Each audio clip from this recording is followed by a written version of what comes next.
supplanting progressive judges to rule against President Trump's agenda. Senator Chuck Schumer said, our democracy is at risk because Donald Trump showed that he wishes to violate the laws in many different ways. What laws has he violated at all? Zero. We're going by the Constitution and the letter of the law. So everything has to be done by letter of law. Also, yeah, deplorable Wendy. Oh, remember they said the lottery was also for schools. That's why we had the casinos put in here in Indiana, because it'll fund the schools. That's why they kept on putting all the lottery, because it'll fund the schools. So why are the schools still shit, everyone? Right? The good news here is we did put 235 progressive judges on the bench last year, and they ruled against Trump time after time after time. Judges that ruled against Trump. Lauren Ali Khan, of course, Ali Khan, that should already throw red flags out there for everybody. Blocked the Trump's administration plan to pause federal funding. Deborah Boardman, appointed by Joe Biden. So when you start seeing these Joe Biden and Obama ones, who really put these people in? Oh, Satran. Oh, no. See, BlackRock doesn't own Blackstone. Blackstone actually was the big one. BlackRock sprouted out of that. YouTube's up. Awesome. Let me go ahead and stop share this so I can bring everybody, so I can bring the YouTube chat back up. Let's see this. Thank you, thank you, thank you.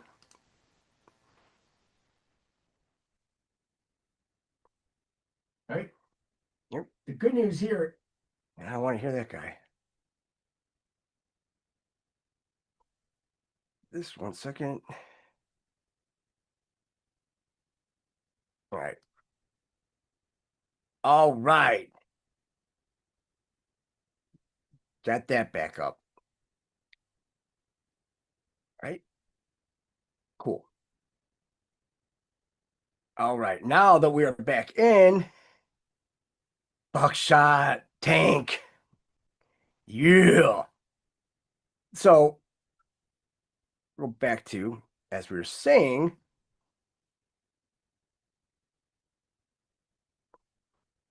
so Deborah Boardman, appointed by Joe Biden, ordered a pause on Trump's executive order and birthright citizenship, granted a nationwide injunction blocking the EO and later class-wide injunction.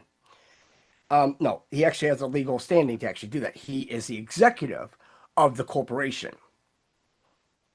Right? Because if you think about it as a business, well, it's shit. Because that's like saying that, oh, you're going to have a cashier of your corporation say, oh, well, no, this is how we're going to do things now. And go directly after the CEO. Sounds pretty stupid, doesn't it? John Kugnor, appointed by Reagan, blocks Trump's executive order denying birthright citizenship.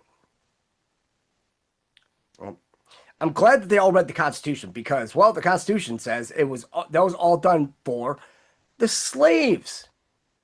That's it. 14th Amendment was all done for the slaves that were here in 1860s and all that. That's it. Because when you see the Dreamers, right?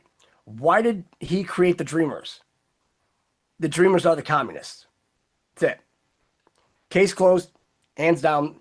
You can deport anybody you want, right? Well, they deported 3 million. How many did they let stay under the Dreamers Act? A lot. You've got Paul Engelmeyer, appointed by Obama, blocked Doge from accessing Treasury Department records. Why would you do that? Obama's the one that came up with Doge. Amy Berman Jackson, you know, the original chocolate face lover. Appointed by Barack Obama, ordered Hampton Dellinger to be reinstated as head of Office of Special Counsel. Yeah, that shitbag. We got 5 pages of these guys, so just get settled in. Angel Kelly, appointed by Joe Biden, blocked the Trump administration from making funding cuts. Royce Lamberth, appointed by Ronald Reagan, blocked housing biological men who identify as women from being housed in men's facilities. Let that sink in. Biological men who just identify as a woman, you can't be housed in men's facilities. Well, if you're a man that identifies as a woman, that means you love the dick. Wouldn't you want to be in a men's facility? Huh. Funny. Joseph LaPlante, appointed by George W. Bush, blocked Trump's executive order ending birthright citizenship. Oh, see, they're always going for that. John McConnell, by Obama, blocked Trump from freezing federal funding. Carl Nichols, appointed by Trump, stopped plans to put USAID employees on paid leave. Yeah. George O'Toole, Bill Clinton, blocked Trump from offering workers a resignation offers and blocked transfer of a transgender woman to a men's facility. Why is it that they're always going to transgender shit, guys? They created it all. Then you have James Boasberg. That is in a lot of fucking hot water right now. Don't know if anybody heard about that shit, but we're going to get to that too. Appointed by Obama, blocked deportation of illegal migrants. They're illegal aliens. They're not migrants. All right? If you migrate, you go from one country to an adjacent country. That's it. That's all you're allowed for, when they say, oh, well, we have to come here for asylum or anything, political asylum. No. You get to go one country over. That's it. Not, hey, let's all go to America and fucking ruin that. No. Bust out the trebuchets and the catapults. John Bates, appointed by George W. Bush, or DI transgender websites to be put back up. Randolph Moss, appointed by Obama, blocked Trump's deportation efforts. Fernando Rodriguez, appointed by Trump, permanently blocked deportations of illegal migrants under the Alien Enemies Act for Venezuelans. Huh. Rodriguez, huh? So you're even putting people in because you know how bad the fucking federal judicial system is. Remember, these were put in the first term, guys. Trump's first term. Okay. Melissa DuBose, appointed by Joe Biden, blocked layoffs at the Department of Health and Human Services. Welcome. Brian Cogan, appointed by Obama, blocked the DHS directive to end a temporary program for Haitians. Temporary program. So you blocked the DHS directive to end a temporary program. Well, when was it supposed to end? Oh, you don't want it to end at all. Got it. Charles Sweeney, Joe Biden, blocked deportation under Alien Enemies Act. Like I said, under Biden, if he was out of it the first few days, who appointed all these judges? Because none of them could define what a woman is. Remember? David Biones, appointed by Bill Clinton, blocked deportation moves. Leo T. Sorkin, appointed by Obama, blocked revoking birthright citizenship. Isn't that funny? So the person that has no right of being a president put all of these federal justices in to block revoking birthright citizenship. Got it.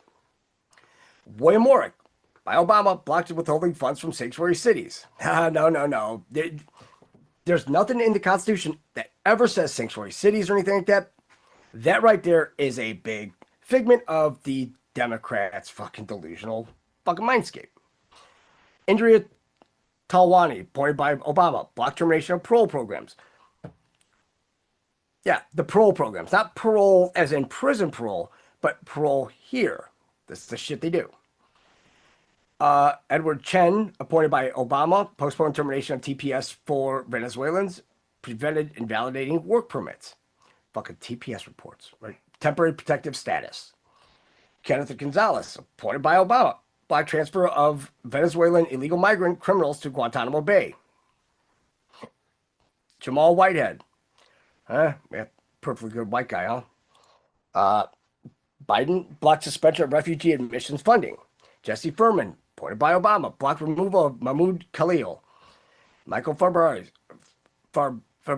whatever, appointed by Biden, blocked deportations. Naomi Reese Buchwald, appointed by H.W. Bush, blocked detention transfer of Yoon Seo Chung. Probably one of those Chinese diplomats, the nationals that are coming over here and, stealing all our shit too.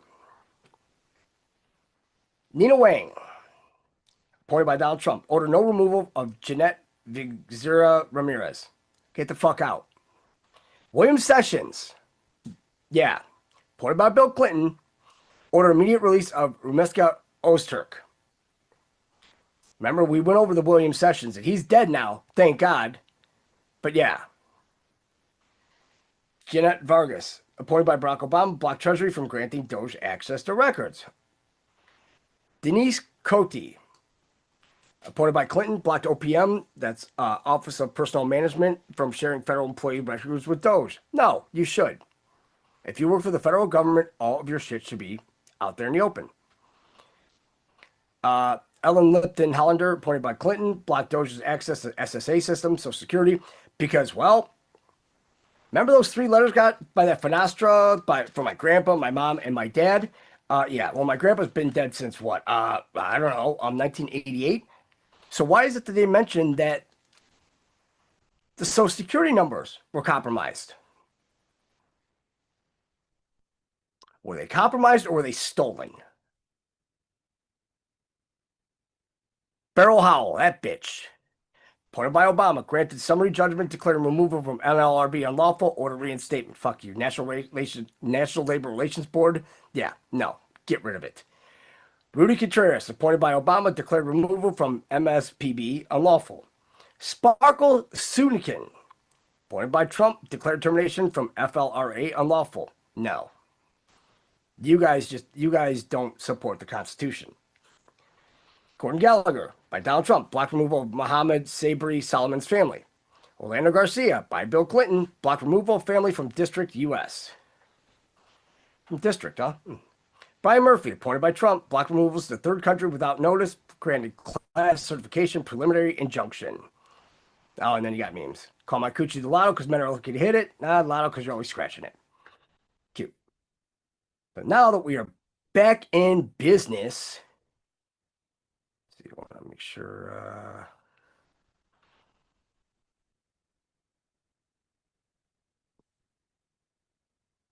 Shit.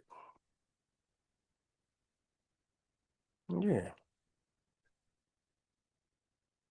Shit. All right. So we are good to go here. There. All right. So this one I'm putting in here. So it's 18. I find it funny that this one, the time on this is 18 minutes and 22 seconds, right? It's by this guy, Heritage First. Like I said, go in there and, subscribe to these channels. Definitely hit the thumbs up on a lot of these channels because, I mean, their stuff is it's awesome because there's so many people out there putting stuff that, we've touched on, or like this guy went into the whole meaning of Epstein's temple, right? Because I want everybody to know that this whole thing is built off the basis of Satan. That's all it is. Jews, everything, just what they do. So we've got this. I'm going to pop this up. Jeffrey Epstein's temple looks exactly like a place called Hammam Yalbuga. Now, we go to Hammam Yalbuga's Wikipedia page. It says, Yalbuga is a Mamluk-era public bath in Aleppo, Syria. It was built in 1491. So, this is a place that offers... Yeah, built in 1491. Just 1 year before they start throwing everybody out of Spain, huh? Massages. You can go to a sauna here. And the connection that strikes out to me right away is massages is how Jeffrey Epstein groomed his young 14 to 16-year-old victims. He had a private mansion over there in Palm Beach, and what he would do is he would pay recruiters to go out and find women and say, hey, there's this rich guy in Palm Beach. He'll give you $200 if you go in and give him a massage. Only catch is you got to do it in your underwear. So this is how he'd invite girls into his mansion. They'd give him the massage, and of course Epstein would offer more money for a little bit more than just a massage. And this is how he kind of figured out what he could get away with. The guy is super into massages himself. It's just an interesting connection. All right, so we go on the Wikipedia page and we click Mamluk era. What is that? On its Wikipedia page, we see Mamluk is Arabic, meaning property. It's an Arabic designation for slaves. The term is most commonly used to refer to non-Muslim slave soldiers and Muslim rulers of slave origin. So what is Jeffrey Epstein guilty of? He's guilty of sex trafficking, basically slaves. And what is the architecture that he styles his temple off of? but Mamluk architecture, which is indicative to slave culture. All right, so another interesting connection with the Hammam Yalbuga is right here on the Wikipedia page. It says, it is located next to the entrance of the citadel of Aleppo on the banks of the Kiwak River. So what is the citadel of Aleppo? So according to Wikipedia, the citadel of Aleppo is considered to be one of the oldest and largest castles in the world. So then we scroll down to the history section of the citadel of Aleppo, and it says the recently discovered temple of the ancient storm god Hadad dates use of the hill to the middle of the 3rd millennium BC. So who is Hadad? Go to Hadad's Wikipedia page. I kid you not, I can't make this up. Hadad is another name for Baal. It says Hadad was also called Pidar, Repu, or Baal Siphon, or simply referred to as Baal. Now, also called Pidar, P-I-D-A-R. Sure that's not Pindar? God of weather, hurricane, storm, thunder, and rain, huh? Think Pindar, think Baal. I think it's worth noting that Baal is also used as the title for other gods as well, but still, the bull was the symbolic animal of Hadad, which also relates to Moloch. Well, the common conspiracy here that we hear all the time is that these billionaires, they are Baal worshippers, Moloch worshippers, and Satanists. So how does all of this tie into the evidence that we are now seeing coming from Epstein's Island? All right, so let's look at the side-by-side pictures of Epstein's temple and the bathhouse over in Aleppo. Look at the similarities. It's unbelievable. We can say at the very least they are resembling the same architecture, and the architecture is in fact the Mamluks. So who are the Mamluks? The Mamluks were a class of people, mostly of Turkic or Caucasian ethnicity, who served as slave soldiers between the 13th and 16th century in the Islamic world spanning from Egypt to Syria. The name Mameluke is derived from the Arabic word meaning slave. So there are two distinct periods during the Mamluk reigns. The first period saw the Bahri dynasty that ruled Egypt between 1250 and 1382 AD. This dynasty would import young slaves, mainly Kipchak Turks from Central Asia, and groom them to be warriors. And the second period saw the rise of Borhi Caucasian dynasty, which ruled from 1382 to 1517 AD. The Caucasian Mamluks were the white slaves that were taken from the northern Caucasus Mountains and traded in slave markets. They were captured in their early childhood, usually around 13 years of age, by the sultans who raised them in special military camps to become soldiers for the ruling class. So let's look at this quote from Voltaire, what he has to say about the Caucasians. The Caucasians are poor and their daughters are beautiful, and indeed it is them they chiefly trade. And of all those who are wealthy enough to purchase and maintain such precious merchandise, these maidens are very honorably and virtually instructed how to fondle and caress men, and how to heighten by the most voluptuous artifices the pleasures of their disdainful masters, for whom they are designed. So what is the significance between the Mamluk architecture and the relation to Epstein's temple? The Mamluk style of architecture was considered eclectic. Throughout the Mamluk Empire, you will find many buildings, especially mosques, using what we know today as the oblak style. Oblak is an architectural style involving alternating or fluctuating rows of light and dark stone. Although the oblak style isn't unique to the Mamluks, they utilized the oblak lighting effects heavily, which was a dominant feature throughout their empire. They basically made it their own. So this architectural decision was also pushed by the Sufis, or Islamic mystics, the so-called illuminated ones. Here are some quotes from a couple of Sufis from that era. Reason is God's shadow. God is the sun. What power has the shadow before the sun? The cosmos is all darkness. It is illumined only by the manifestation of God in it. Whoever sees the cosmos and does not contemplate him in it or by it or before it or after it, it is indeed of light and is veiled from the sun of gnosis by the clouds of created things. And what's so fascinating is these people, they were obsessed with the sun, and what do we find also on Jeffrey Epstein's island but a giant occult painting of the sun? So yeah, right here we see an image of the sun. on Jeffrey Epstein's island, Little St. James. This is drone footage taken by a YouTuber, Rusty Shackelford. Work. He actually purchased a drone, went out to the Virgin Islands himself, and got a lot of amazing video of this island. So what is the meaning then behind Epstein's temple? Epstein's temple was an ode to the Mamluk era of when captured children were taken as slaves to do the bidding of the elite class. Young boys were taken and groomed to later become soldiers, while young girls were taken and groomed to later become personal concubines of their masters. Do you now see the parallel between the Mamluks and Epstein? I mean, these people are sick. So, another piece of evidence from drone footage taken by Rusty Shackelford on the Little St. James Island here is a statue.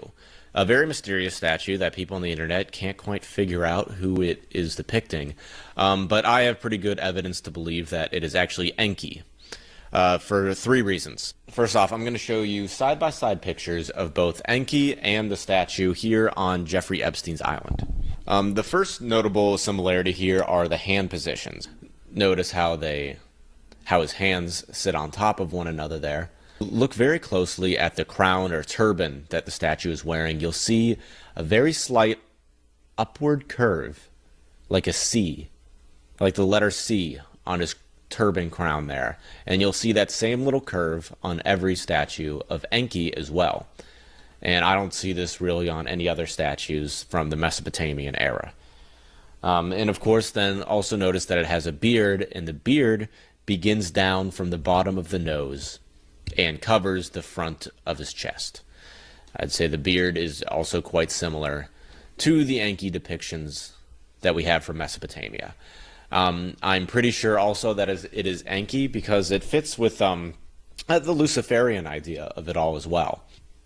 So according to both theistic and atheistic Satanists, and there is a very big difference between the two, they both agree that Enki is a metaphor for Satan, for Lucifer, and Enki is often referred to as a snake. Alright, so according to Sumerian legends, Enki was among the Anunnaki.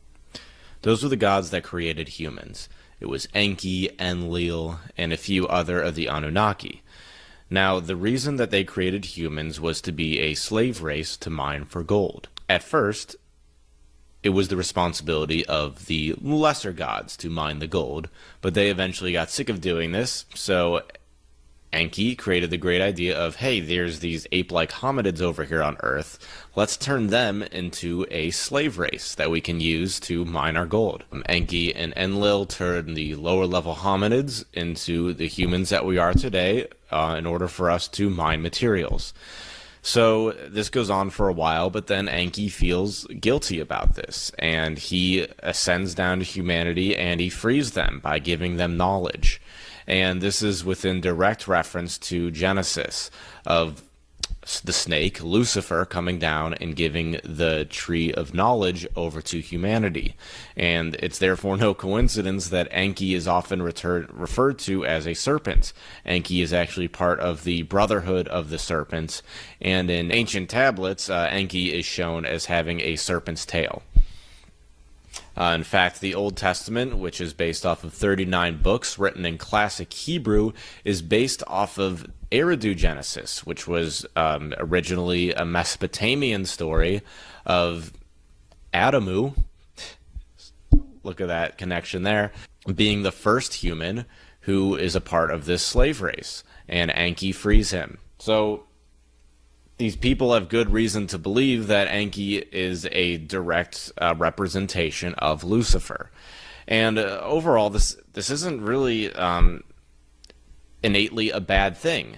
Lucifer just being a symbol towards rebellion of authority. But then the Old Testament, it was translated by 72 Hebrew scholars, which happened in 300 BC.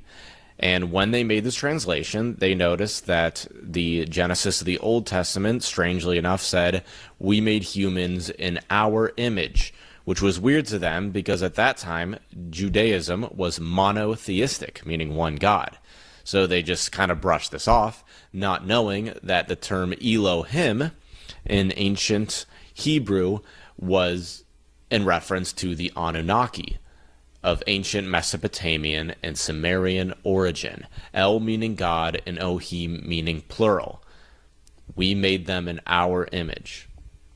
So the Jewish scholars, they translated this at, again, 200, 300 BC in an event known as the Septuagint, but what they changed was they made Enki giving the fruits of knowledge over to Adam as a negative thing. But in ancient Mesopotamian culture, receiving the fruit of knowledge was a positive thing. Humanity was freed from the confines of their slavery. But then you see in our Judeo-Christian culture, it becomes a negative. So, I mean, it's understandable why these people think Lucifer is a positive symbol, which I don't think is a bad thing either, because there's a large difference between atheistic Satanists and theistic Satanists. The majority of Satanists today are atheistic. They derive from LaVeyan Satanism, which, again, they just view Lucifer as a symbol of rebellion against authority, which is not a bad thing. Where I think Epstein and his crew are a little weird is it really looks like they're into theistic Satanism, as in that entails worshiping these strange beings, that entails doing rituals in order to curb their favor. I think that this is apparent due to just the symbolism that's riddled across Epstein's island, and just the justification of a man to be able to do something as disgusting as traffic children and have sex with children, which is exactly what he is being convicted of doing, with a slew of other very powerful individuals. Oh yeah, I almost forgot to mention as well, another occult symbolism that was found on the island, thanks to the investigative work of Rusty Shackelford and his drones, are the armillary spheres. As you can see here in this image, and the armillary spheres were commonly used by the Zoroastrians. The Zoroastrians are an extremely ancient religion, actually the first one ever to have the idea of a monotheistic religion, which is actually why Judaism today is monotheistic.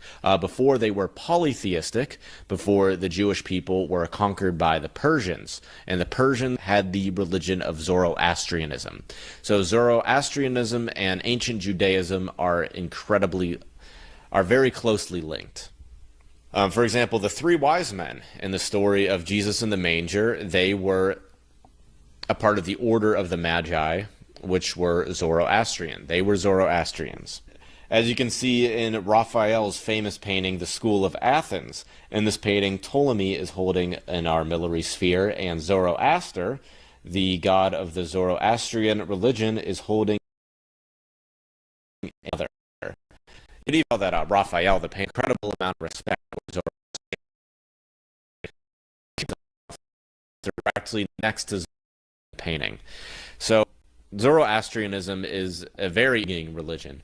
Is actually a fascinating religion that still exists today, and in Iran and India, which is a very peaceful religion itself. But I'm sure Epstein and his friends have found a way to skew that religion to something malicious. For example, Zoroastrianism believes that good and evil are just natural parts of the universe. I'd be willing to bet that since Zoroastrianism says good and evil are just natural parts of the universe, this could be how Epstein justifies his horrible acts. It's just a natural part of the universe, according to Zoroastrianism. And another thing, of course, like Lucifer is a symbol of enlightenment. These people think that they are enlightened. That's probably maybe where the relation of the idea of the Illuminati comes from.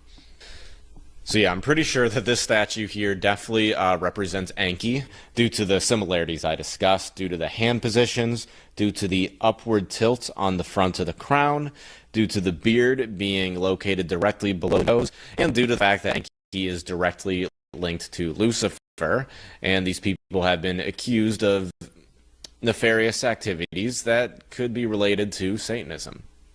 The architecture of his temple is definitely not indicative of a workout facility, as ABC News has said.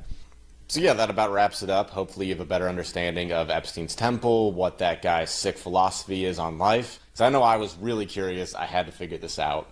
So thank you for listening. I'm really happy I can bring this information out to other people who will actually listen to it, because this is fascinating stuff. Like, I don't knock Jeffrey Epstein for being into ancient Judaic religion. I'm into it too. I think the occult is fascinating. I think Baal worship, the Canaanites, interesting stuff. That's why I research it. But the fact that they take it a step further with, clues towards ritualistic sacrifice, the fact that they think that they can use this as a means to gain power, like, why? Why would you do? I understand why someone would do it, but the fact that they are doing it is a problem. Which is why light needs to be shed on this.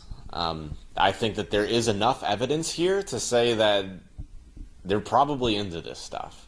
And another thing that Rusty's shown with his drone footage is that that island is wired everywhere. There's wires connecting underground. I mean, I think that it doesn't take someone with an electrical engineering degree to figure out that, like, there are some underground facilities on that island. We see a little tunnel that exits underneath the temple. We're seeing wires that connect underground. We're seeing the fact that he actually bought a submarine and that his girlfriend, Ghislaine Maxwell, has a submarine license. Like, this guy has been convicted of sex trafficking. He has underground wires. He has a door that leads to an underground facility. He has a submarine. He has a submarine docking bay on the island. And he's been convicted of sex trafficking. So I think it's safe to say that there's a lot more going on here than what we're able to physically see on the outer surface. And on the outer surface, we see statues dedicated to Enki, basically Lucifer. We see occult symbolism with the sun, with armillary spheres, with the Mamluk architecture, an architecture that dates back to a time of Caucasian slavery, to the slavery of little girls being sold for sex to very rich sultans. I mean, this is just super fascinating. Hopefully you can understand why this is fascinating.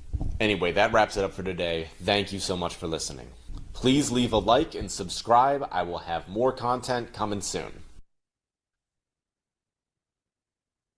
I mean, that one, when I listened to that the first time, I was like, oh my God, we've got to save this, because it's bona fide proof that they just have to take it one step further. They always have to.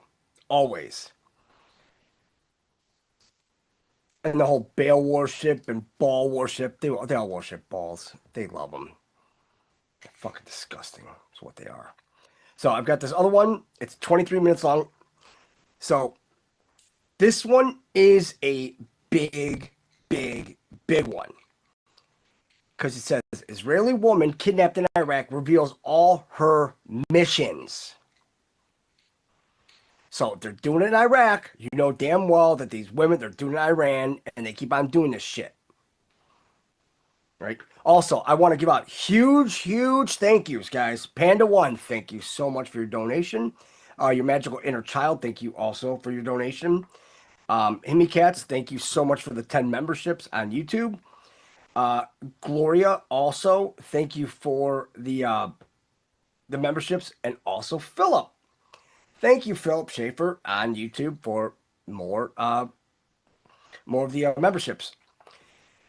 And I mean, we really do appreciate it. I mean, we love all you guys, everybody here, everybody.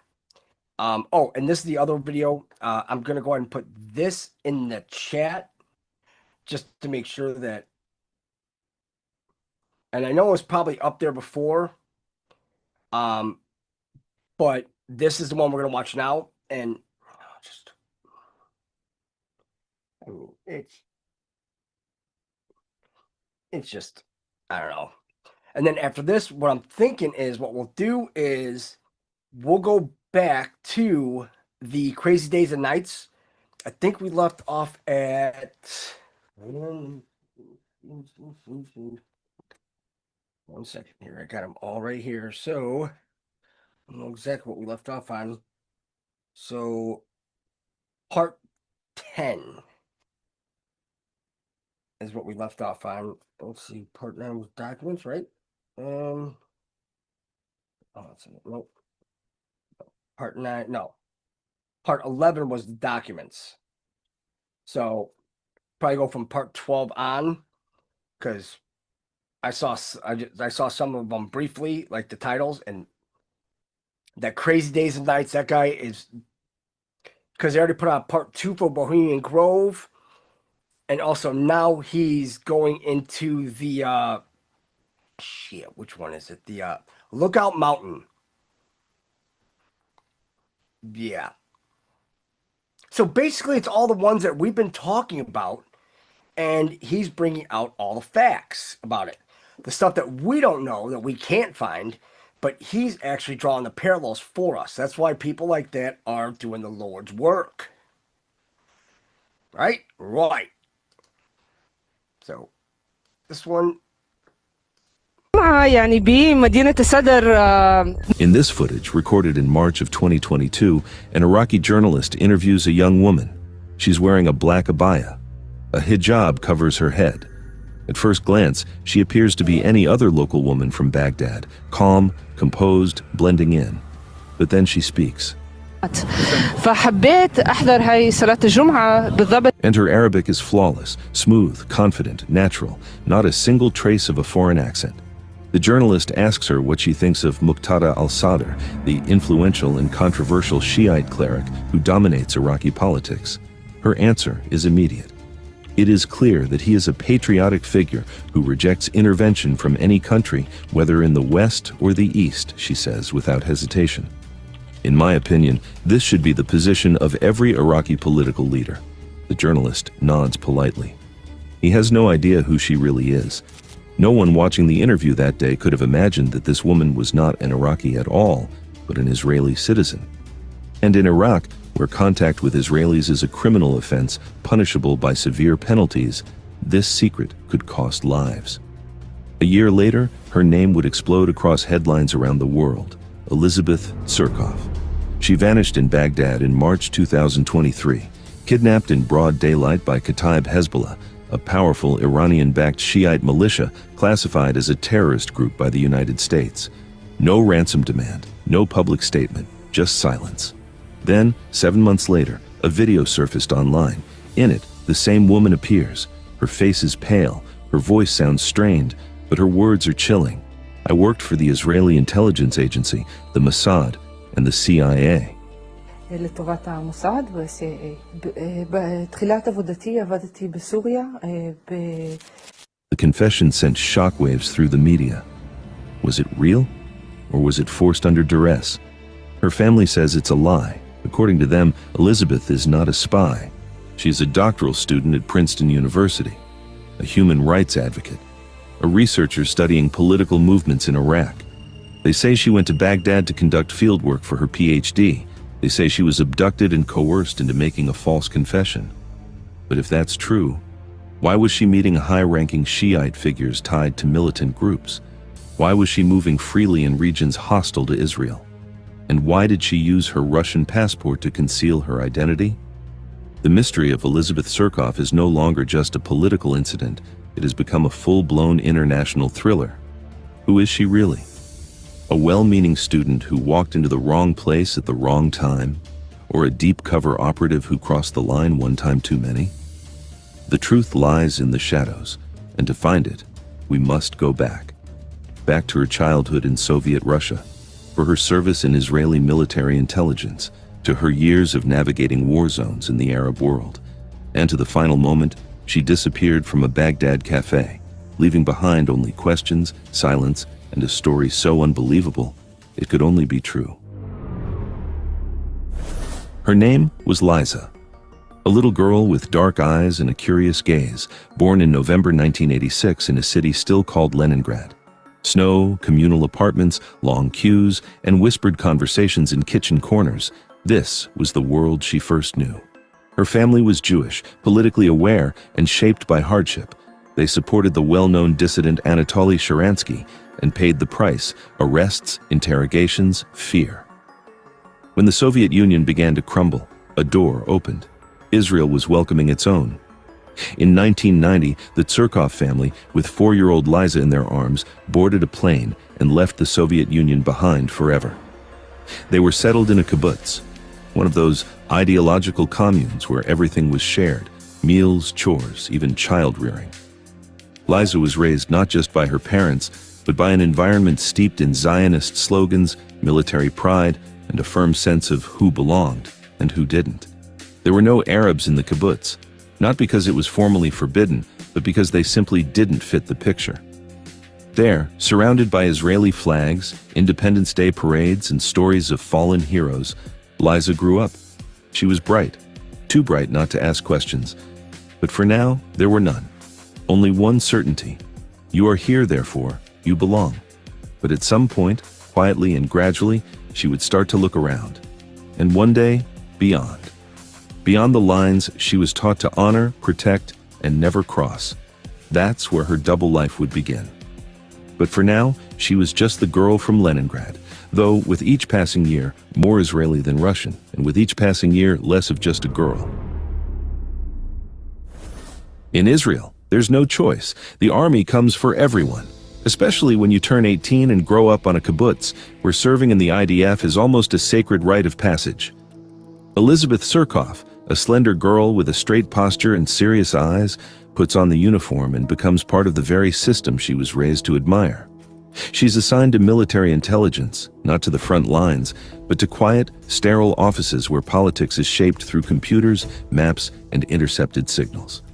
And it's there, among classified files, voice recordings, and mission briefs, that something awakens in her. A fascination with the Arab world. It all began with voices, audio recordings, phrases spoken in a foreign, hostile, yet unexpectedly captivating language. At first, it was just noise.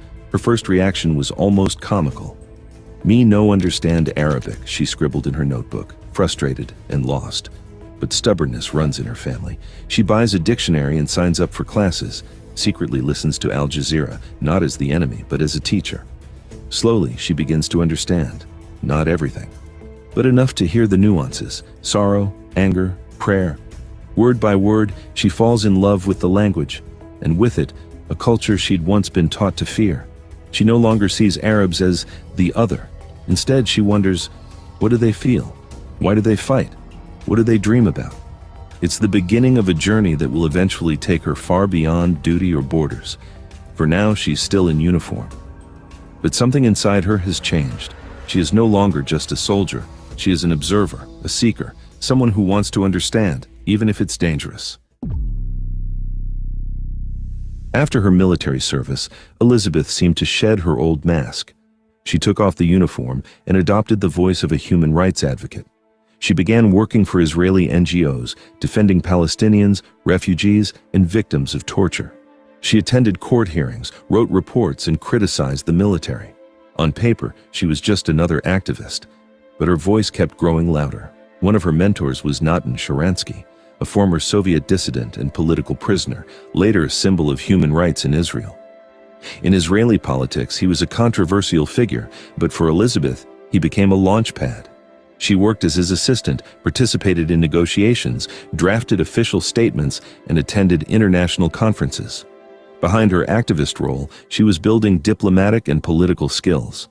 At the same time, her academic career flourished. She won research grants, studied at Tel Aviv University, completed a master's degree in Chicago, and finally reached Princeton, the pinnacle of academic prestige. There, she focused on Shiaism, religious politics, and Iraq. Her work was serious, well-researched, and written in polished academic language. But the articles she published during this period were anything but neutral. Elizabeth openly criticized the Israeli occupation and military operations. Her writing appeared in the New York Times and in liberal outlets like Plus 972 magazine.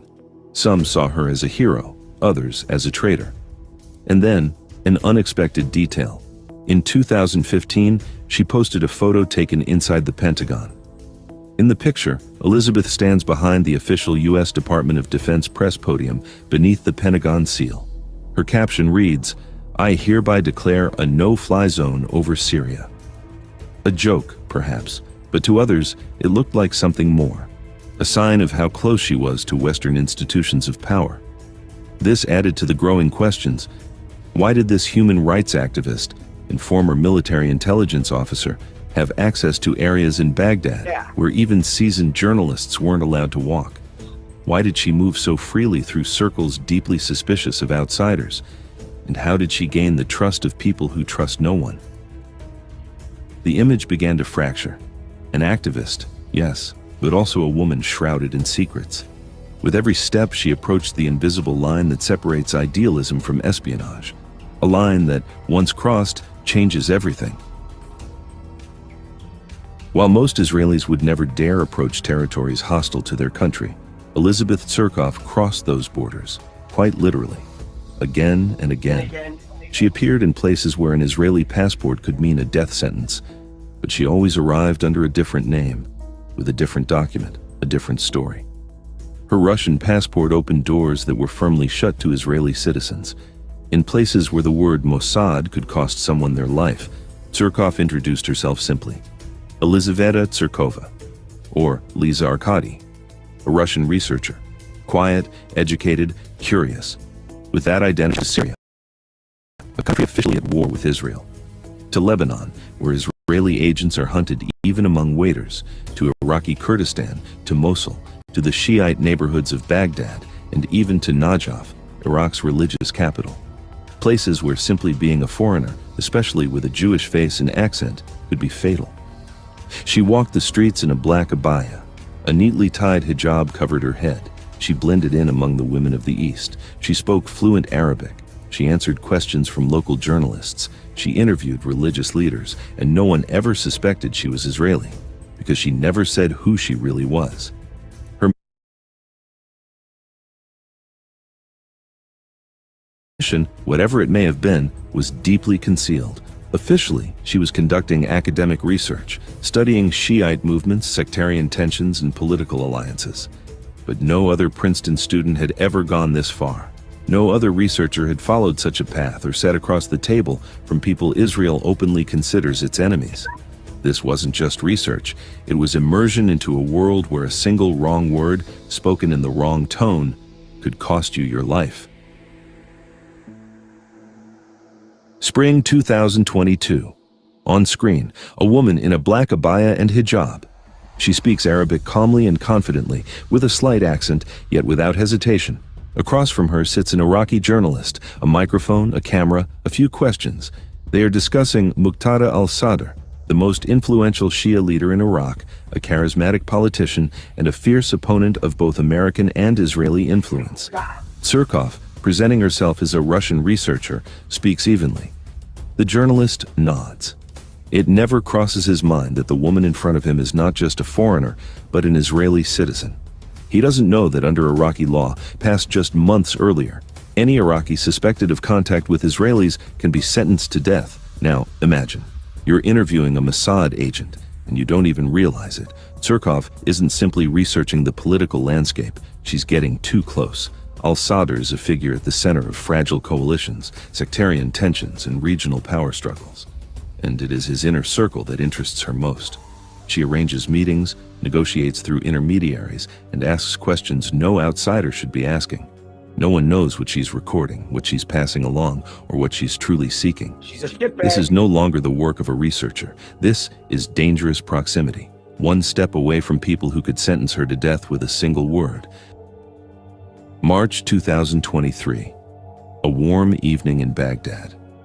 Outside, the sounds of the street, the glow of car lights, the smell of coffee and spices. Inside a small cafe in the Karada district, a woman sits alone, wearing a hijab, quietly checking her phone, occasionally glancing toward the door. She is waiting for someone, a Shia cleric she arranged to meet. Through him, she hoped to establish contact with his cousin, a high-ranking member of Kataib Hezbollah, the powerful Iran-backed militia. But the meeting never happens. At some point, instead of her expected contact, other men enter the cafe. Everything happens quickly. No shouting, no scene, just disappearance. By the end of the day, she is gone. She won't be seen in public again for nearly 7 months. The news will leak to the media only in the summer. Until then, silence. Israel makes no statement. Princeton stays quiet. Her family says nothing. In the first days, no one even knew where she was or if she was alive. Later, Israel will officially state that Kataib Hezbollah was responsible for the abduction. But the group denies involvement. Instead, they claim the woman who vanished in Baghdad was an Israeli intelligence agent and call on Iraqi authorities to uncover an entire spy network. Thus begins one of the most complex and perilous stories in recent years, a tale of either a catastrophic failure or a successful unveiling. 7 long months, and not a single word, no statements, no official confirmations, as if Elizabeth Tsurkov had vanished from existence. Her name, once flashing in the headlines, disappeared just as quickly as she did. No vigils, no press conferences, no public campaigns for her release, just silence, heavy and suffocating, like a windowless cell. Then, in November 2023, the silence was shattered. A video appeared online. The woman on screen was dressed in black, her face pale, her voice lifeless. It was Elizabeth. She spoke Hebrew, introducing herself and confirming her Israeli citizenship. What followed stunned the world. A confession. She claimed she had worked for Mossad and the CIA. She spoke of building ties between Israel and Syrian opposition groups, of visiting northeast Syria on assignment and later working in Iraq to encourage political normalization and fuel internal Shia tensions. But perhaps the most shocking were her political declarations. She condemned the Netanyahu government, calling its actions in Gaza foolish, and said they doomed Israel to endless war. She even appealed directly to the families of Israeli hostages in Gaza, urging them to pressure the government. If you want your sons and daughters to stay alive, this war must stop. She ended by pleading with her family, her parents, her siblings, her friends, to act. She had been held for over 7 months, she said, and there was no sign of any effort to secure her release. Her family responded immediately. They insisted the video was staged, that Elizabeth had been forced to speak, that this was not a confession, it was a script, memorized under duress. She's not a spy, they said. She's a scholar, a researcher. She was in the wrong place at the wrong time. Iraqi analysts agreed. Linguists, journalists, and human rights experts dissected the footage and concluded that the body language, tone, and phrasing all appeared rehearsed, mechanical, possibly recorded under threat, or worse, under torture. And so, after months of darkness, a voice finally broke through. But even that voice risked being lost again, drowned in the noise of political interests, diplomatic games, and global indifference. Her voice was heard, but was anyone truly listening? When Elizabeth's story hit the news, everyone asked the same thing. If she was in Iraq for her PhD, what did Princeton know? Her family and colleagues said it was dissertation fieldwork, and it turns out they were right. In October 2023, a university spokesperson officially confirmed that Elizabeth had been conducting approved doctoral research in Iraq. Several faculty members were aware of her work in Baghdad. Still, Princeton's public stance struck many as strangely muted. The university issued a short message. Now, this is where you have to think. So are they using, the universities, of course, are the Mossad CIA, we know they're using it over here for us, against us, right? So, and then you have all these foreign schools, these foreign government schools, these foreign officer schools, right? That they all go to, you know, in order to become a diplomat or somebody on the senior executive service. You have to attend one of these schools. So now when you look at this, it's like, well, Princeton, if you notice, they're all Ivy League schools too. And what does Ivy do? It thrives in the darkness. So now with all this, are the universities and Israel, all of them, because they all worship the same master. So now with them, are they purposely putting these people on, oh, they're going over there for a dissertation for their paper, but then they're actually Israeli spies? Because remember, if you live in Israel, you have to serve in Israeli defense, the IDF. Which from there, you go to the Talpia program, you go to all these other intelligence-based, literally, Israel is nothing but a spy-building group of communists that want to infiltrate every country in order for every country to bow to Das Juden. And that shit ain't happening. That's it. Elizabeth is a valued member of the Princeton University community. We are deeply concerned for her safety and well-being, and we are eager for her to be able to rejoin her family and resume her studies. To some of Elizabeth's friends, it read more like a polite health update than a response to the abduction of a student in a war zone. There was also the matter of policy. Iraq is listed as a Category X country, one of several places considered too dangerous for university-related travel. students are generally barred from conducting Princeton-sponsored research there. If Tsurkov had received an exception, it wasn't widely publicized. There was no detailed press briefing, no official defense of her work. And although the university said it had been in regular contact with U.S. officials, the lack of visible support left some feeling that Elizabeth had been quietly abandoned. When Elizabeth Tsurkov's name began appearing in international headlines, concern spread quickly. After all, this was a citizen of Israel and Russia, kidnapped on the territory of a U.S. allied country, and a student at one of America's... Now, hold on a second. A citizen of Israel and Russia. Where in Russia? Are you talking about Ukraine?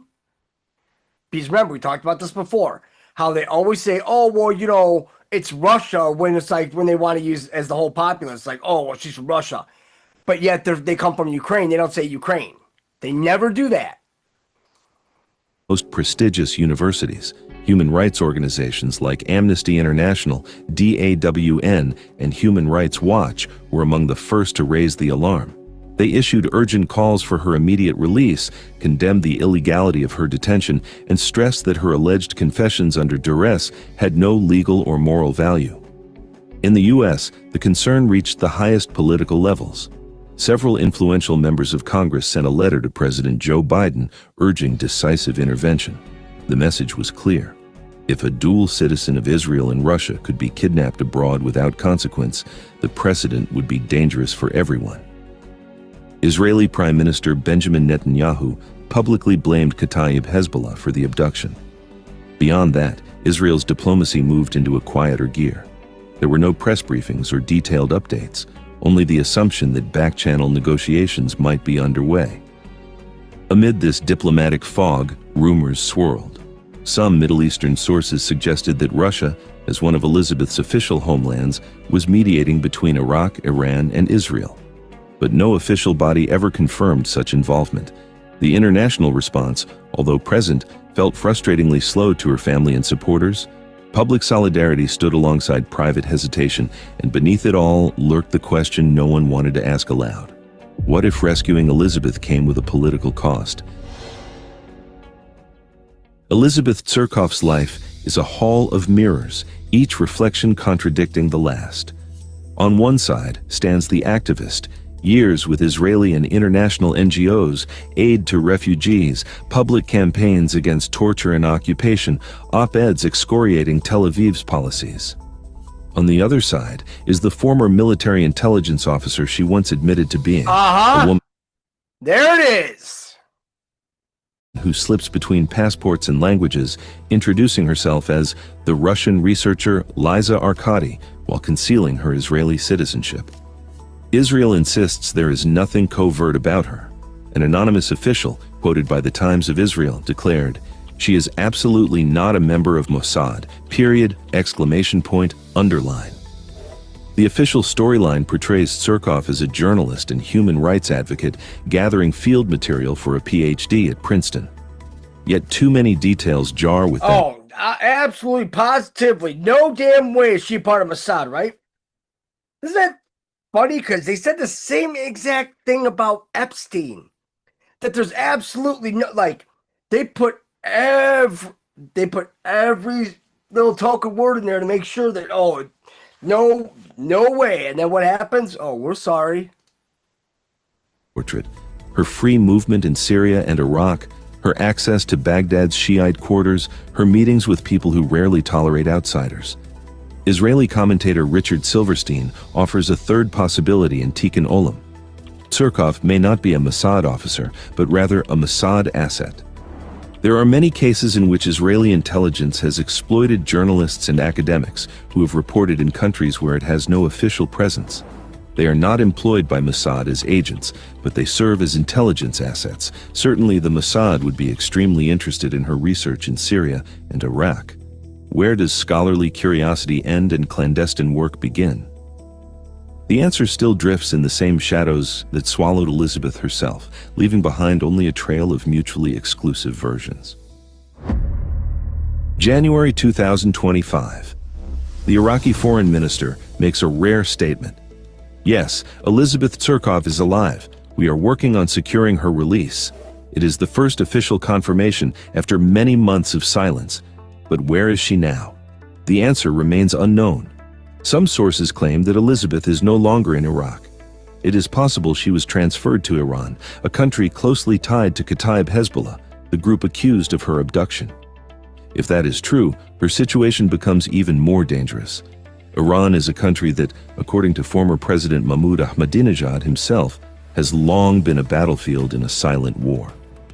In 2024, he admitted that Israeli intelligence had deeply infiltrated Iran's security structures. The head of the unit, tasked with fighting Mossad, turned out to be an Israeli agent. Alongside him, at least 20 more undercover operatives had been embedded. This makes Tsurkov's fate even more uncertain. She has become part of a much bigger game, where her life is just one piece on a geopolitical chessboard. Her release depends not only on her family's efforts, but on secret negotiations, diplomatic intrigue, and the clashing interests of world powers. For now, there is only waiting. The story of Elizabeth Tsurkov is not just a tale of abduction. It is a reflection of the era we live in, where activism is easily mistaken for espionage, where a journalist with a camera might be a spy, where truth and deception blur into one gray zone, where there are no heroes, only interests, and where one young woman, fluent in Arabic, found herself at the very heart of a geopolitical storm. And now a question for you viewers. Who do you think Elizabeth Tsurkov really is?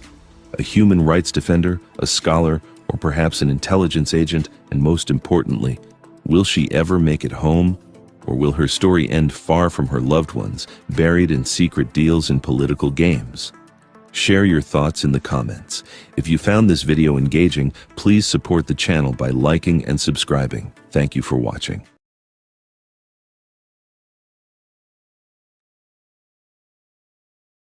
Well, now the difference between agent and asset, right? What are assets? Well, we all know what assets are when it comes to the illegals. But now how many assets does the Mossad and MI5 and MI6 have embedded in our entire government?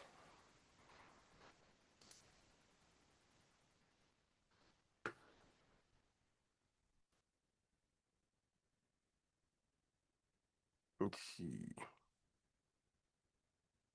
Oh. So checking the debt clock, I saw Wendy put it up there. I think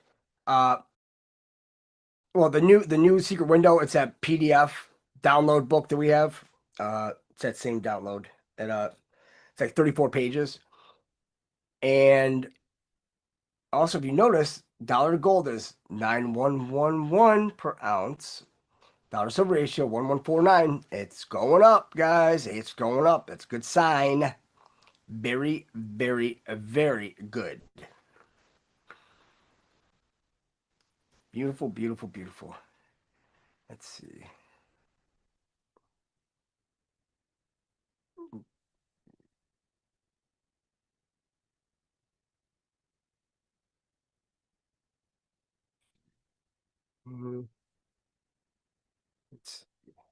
Let's see. Trying to juggle through both chats. Now we're gonna go to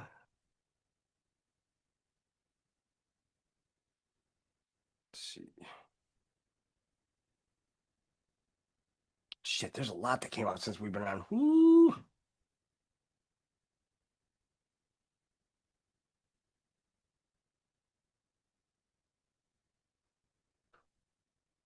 Ooh. 1 second.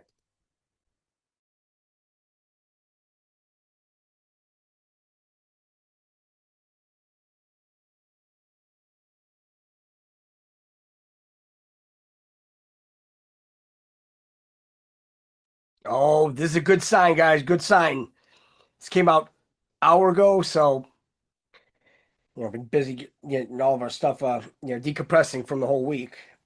And this is a good sign. Right here. Ladies and gentlemen, President Trump just dropped an absolute bombshell on all of the money-hungry pharmaceutical companies that have been ripping off American taxpayers for decades now. And so, folks, I have a feeling that you are going to like today's video. Now, as many of you might remember, in early May, President Trump signed an executive order that effectively forced the pharmaceutical industry to start offering medicine to Americans at the same lower rates that they've been offering to people in other countries, specifically Europe. And so, yes, in case you didn't know, what that means is that for decades now, our own pharmaceutical companies have been charging all of us here in the USA way more for the very same drugs that they've been similarly selling overseas. But so what this executive order did is mandate that now, for the very first time, the pharmaceutical companies aren't allowed to charge Americans a higher price than what they've been charging elsewhere around the world. And so really, what this means is that now the pharmaceutical companies either have to increase their prices in Europe to try to maintain their profit, or just accept that now they're going to have to start making less money and drop costs here in America down to what they've been at over in Europe. And to really put this price discrepancy into perspective here, take a look at this. When looking out across the board, Americans have been getting charged 3 to 4 times more for the very same drugs from the very same pharmaceutical companies that are currently being sold in Europe. Seriously, folks, we have been getting ripped off.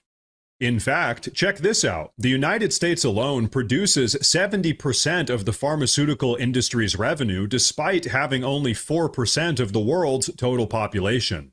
And by the way, just to be very clear about this, that's not only because all of us here in the United States are abnormally sick or something. No, once again, folks, we've been getting ripped off. But now, folks, there's one massive problem with this entire situation as it relates to President Trump's executive order. But before we take a look at that, I do want to say real quick that if you guys enjoy the daily news updates, please consider subscribing to the channel because it really does help a ton. But okay, take a look at this. You see, ever since signing this executive order back at the start of May, none of these pharmaceutical companies have actually agreed to comply with President Trump's mandate. And so, folks, this is what brings us to today's breaking news. Take a look. This is to the CEO of Eli Lilly from the President of the United States. On May 12, 2025, I signed an executive order delivering most favored nation prescription drug pricing to American patients to stop global freeloading and guarantee that Americans pay the same prices enjoyed by other developed nations. Right now, brand name drugs in the United States are up to 3 times higher on average than anywhere else for the identical medicines. This unacceptable burden on hardworking American families ends with my administration. Most proposals the Trump administration has received to resolve this critical issue promised more of the same, shifting blame and requesting policy changes that would result in billions of dollars in handouts to industry. Moving forward, the only thing I will accept from drug manufacturers is a commitment that provides American families immediate relief from the vastly inflated drug prices and an end to the free ride of American innovation by European and other developed nations. Accordingly, I'm calling on Eli Lilly and Company and every manufacturer doing business in our great country to take the following actions within the next 60 days. Extend the most favored nation pricing to Medicaid, guarantee most favored nation pricing for newly launched drugs, return increased revenues abroad to American patients and taxpayers, provide for direct purchasing at most favored nation pricing. The President's team, including Secretary Kennedy and Administrator Oz, stand ready to implement these terms. The President expects to further engage with them immediately in good faith to deliver relief for American families. Make no mistake, a collaborative effort towards achieving global pricing parity would be the most effective path for companies, the government, and American patients. But if you refuse to step up, we will deploy every tool in our arsenal to protect American families from continued abusive drug pricing practices. Americans are demanding lower drug prices, and they need them today. Other nations have been freeloading on U.S. innovation for far too long, and it is time they pay their fair share. I look forward to your binding commitments to each of these goals by September 29th, 2025, and my team stands ready to assist with implementation questions. Thank you for your immediate attention to this vital national priority. Signed, President Donald J. Trump. Again, to the CEO of Eli Lilly, this letter in its form has been designed for each of the 17 major drug and pharmaceutical companies in the United States. And so, folks, that is a lot of information to break down, so let's get to it. As she said, many of these life-saving drugs actually only exist in the first place because the research has been subsidized and paid for by American taxpayers like you and me. So in reality, not to be petty here, but the truth is that if anyone should be getting discounted prices for all of these drugs, it's all of us here in America that actually helped pay for the research, not random people from all over the world. But so not only has the Trump administration given all of these pharmaceutical companies just 60 days to comply with his executive order and start dropping prices, if they don't, President Trump is going to use, quote, every tool in his arsenal to force them to comply. And so you all know that that threat right there has all of these predatory pharmaceutical companies absolutely shaking because, as we've already said, all of these pharmaceutical companies are massively subsidized by all of us, U.S. taxpayers. The reality is, all of these pharmaceutical companies actually know that if President Trump really wants to start putting the squeeze on them, so to speak, it is completely within his power to do so. But so, folks, here's really the big takeaway with all of this. After decades of getting taken advantage of by all of these globalist pharmaceutical companies, President Trump is actually working to not just put Americans first, but to also put all of our healthcare first as well. The reality is, there is absolutely zero reason why a medication should cost $100 here in the USA, but only cost $20 over in Europe. But that's exactly how things have been for decades now. And so that is exactly what President Trump is putting an end to. Here's the truth. America is the richest country in the history of the planet, but still, we have people that are being sent into crippling financial ruin and debt because they can't afford the costs of basic life-saving medications. Life-saving medications that are 4 times cheaper everywhere else in the world, by the way. And the reason why this entire problem has even manifested in the first place is because a bunch of anti-American globalist pharmaceutical companies have gotten together and decided to run a racket on the American people. And so, in essence, it's this anti-American racket that President Trump is shutting down. He's saying, hey, you can either start treating the American people with the respect and appreciation that they deserve, or you are going to pay a very serious price. And so, folks, as I like to say, I don't know about all of you, but hey, me personally, this is exactly what I voted for.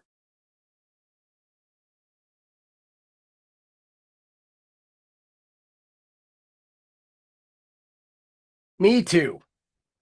Now, remember, he's talking to you, right? So there just happens to be 17 major pharmaceutical companies. But did you hear what else they had to say about it? Now, they mentioned that they were getting subsidized by us as well. So, if Tesla, Google, Microsoft, all these if everybody's getting subsidized by us, but yet they're making all the profits and they're keeping all the profits, it's almost as if we're in a sort of a kleptocratic state that, I don't know, that just uses us as slaves. The United States workers as slaves, not to mention the world, but the workers. So we just need a list of companies that aren't subsidized by the United States taxpayer. I'm sure you could fit that on a post-it at this point. Maybe even a blank post-it, because you don't get $36 trillion in debt over nothing. Let's face it, that's just a number they're showing us on the outside. That is not the real number at all. So, I mean, these fucking people are so awesome. Just so stupid. Oh, great news, guys. Let's see. Let me pull it up real quick on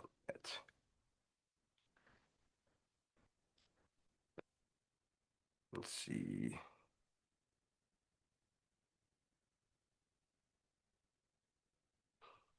Let's see.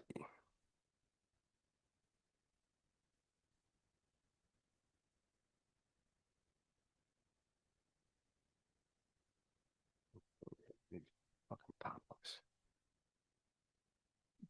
Seriously. Okay. All right. So I'll put this in our. This happened a few days ago. But hey, you know what? I'm all about a good story. You guys all about a happy ending? I am too. Son of a bitch. Cut this shit out. So, we discussed this a long time ago about this Illinois landlord who killed a 6-year-old Palestinian American and injured his mother in a hate crime stabbing, dies in prison. See? It's beautiful. So yeah, this kike right here stabbed a little boy, a 6-year-old, and attempted murder on his mom because of their Islamic faith and as a response to the war between Israel and Hamas that started days earlier. So yeah, sentenced to 53 years. Wow, I'm surprised they didn't make him walk in Illinois. Yeah, weird, huh? Yeah, yeah. Because remember they said they're all Hamas. They all are, right? Real nice. Died in custody of the Illinois Department of Corrections. Good job. Ahmad Rehab, the executive director of Council on American Islamic Relations Chicago office, said in a statement on Saturday that his depraved killer has died, but the hate is still alive and well. Yeah, it is. I mean, yeah. Fuck, complete psychopath. I mean, the jurors deliberated less than 90 minutes. It's almost like you walked in, yeah, he did it. Of course. There's his father. I mean, American, for Christ's sake.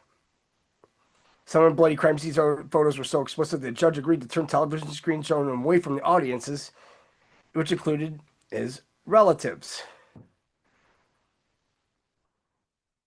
A child. A child. Oh, shit. Nope. All right, Wendy, we're going to play it, all right? Yeah, because we love Bigfoot. Hold on a second. Let me. Oh, hold on a second. Ooh. All right, I'm going to go ahead and put this in the YouTube chat.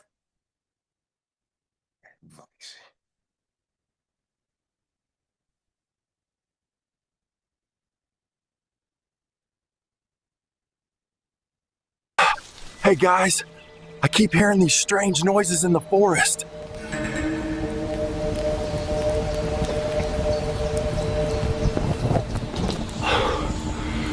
That's creepy, guys. He is burning some documents.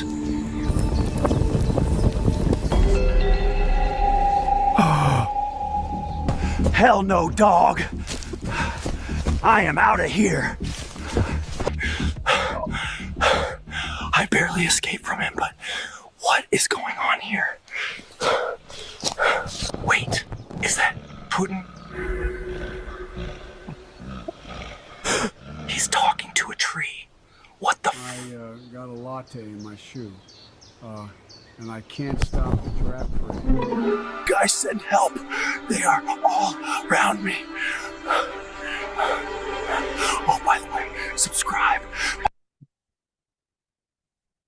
Fucking classic. Just, man, that's good shit. Burn the Epstein files. Boy, wait till people figure, well, wait till people, finally hear about it. But as we know, we've been talking about this shit for quite some time, so that's just us. Let's see.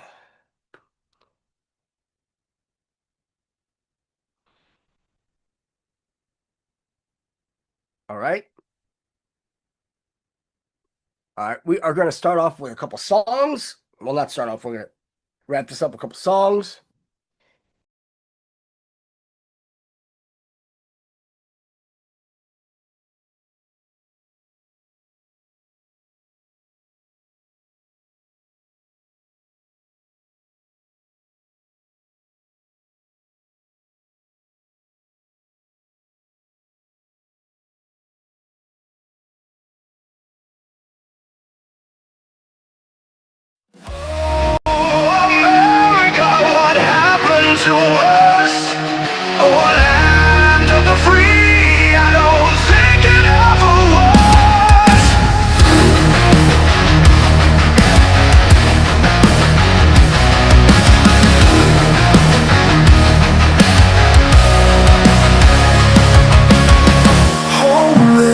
vets on the street left to fend, while trillions are sent to wars with no end.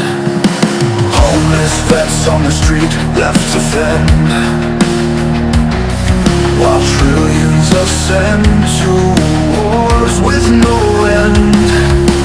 Politicians argue while we pay the price, caught in the crossfire of power and fight. They push their narrative, division and goal.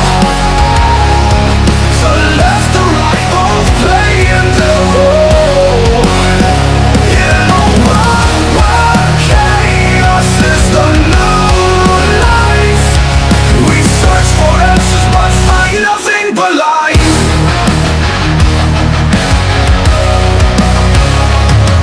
The streets are filled with the forgotten and lost, while the elite debate, heedless of the cost. Ideologies clash as the people divide, caught in the middle, no place to hide. They push the narrative, division and goal. The left, the right, both playing their role. In a world where confusion reigns, we love our path, but only find chains. When will the madness end? When will we find our way? The answers we seek so hard to discern as the world around us continues to burn.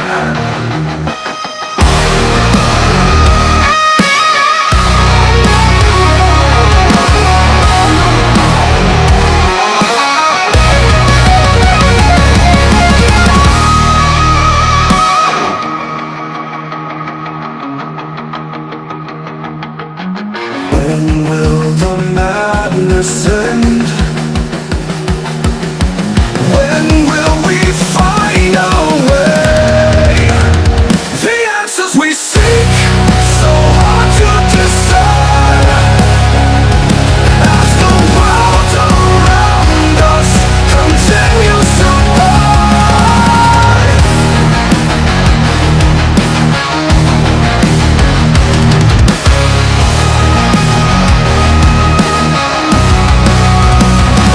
America, what happened to us? The land of the free, I don't think it ever was. I don't think it ever was. I don't think it ever was.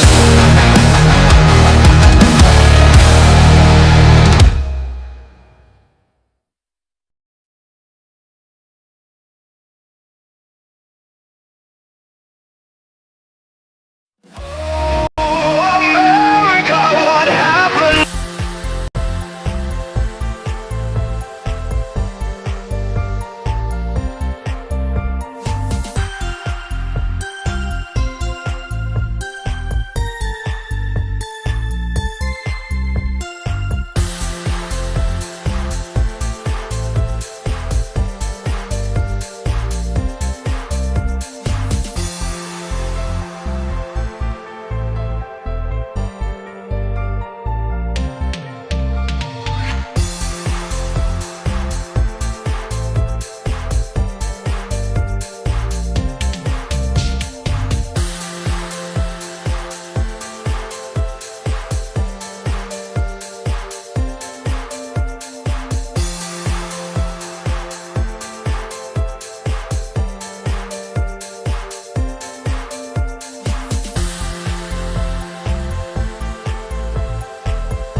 trees, I am safe.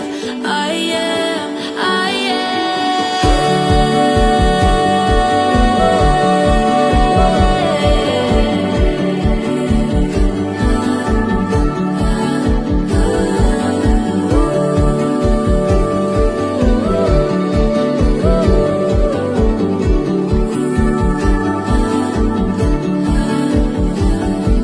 It's just me in my garden with the birds.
and willows giving shade. Underneath the trees I am safe.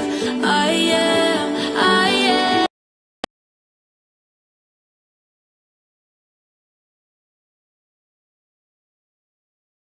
And personally,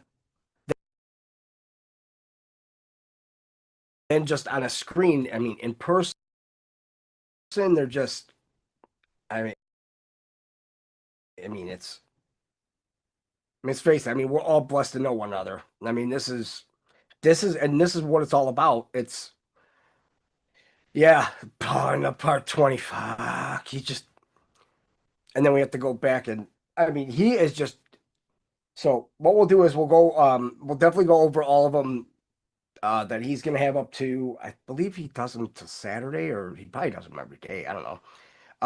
But we'll go back and I'll rewatch them all and get all the names and everything, because we do that. And if it's really, really, really something that we all need to watch, then we'll just bring it up. Let's see, is there anything else? I just want to make sure that there is nothing I'm leaving out. Let's see. I think that's it. Because man. Yeah, and I think we did I don't know if anybody can remember this, but I think it was last week. We were talking about how they mentioned that Obama was in the court of the royal jesters or something like that. And I'm thinking, what if that's a Scaramucci model? Because that's the whole Shriners, and it goes that way. And remember they mentioned Enki earlier, they mentioned the crescent moon, the C on his hat. Well, the Shriners wear the same exact C on their hat. So there's that. Because there was a let me pull up real quick.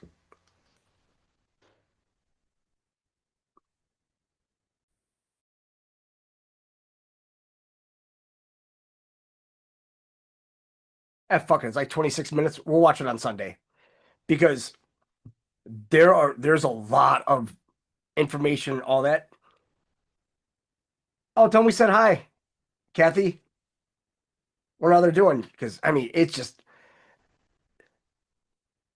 because people are like, oh, why don't you do this? All these shows, like, just trying to keep up with all of this is a lot.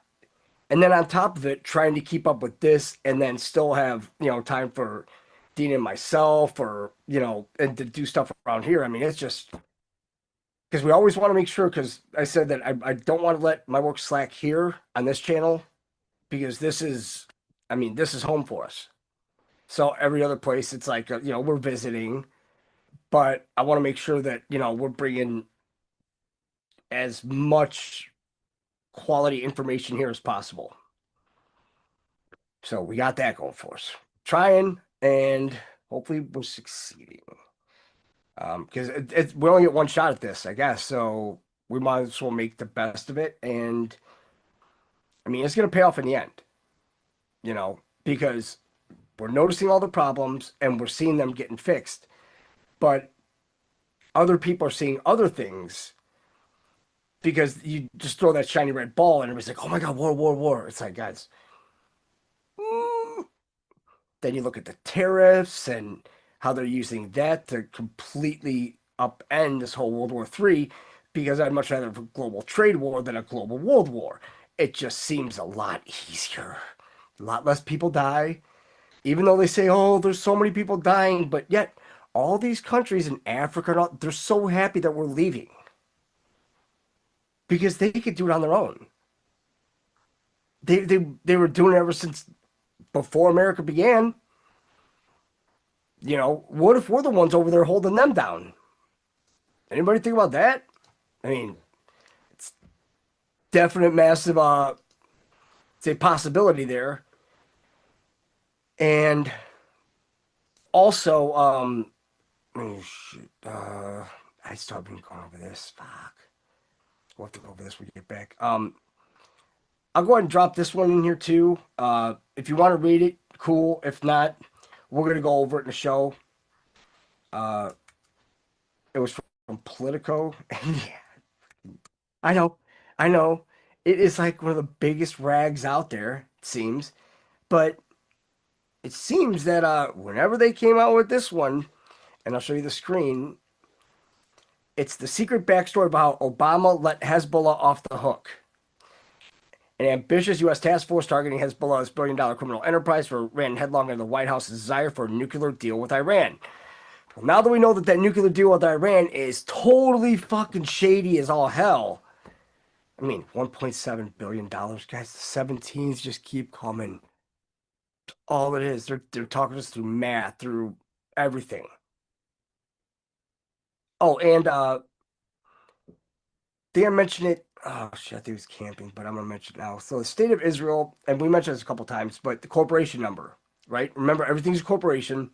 State of Israel changed from OE027517, and that was under the United States. So technically, that's why we were giving Israel all this money, because their corporation was beneath us. Nice. And it changed over to OE027515, that now it's owned by the British Virgin Islands. Back to the UK for you. And it is Moonshade International LLC. So now it makes you think. Let's see. Just one more thing, guys. One more thing.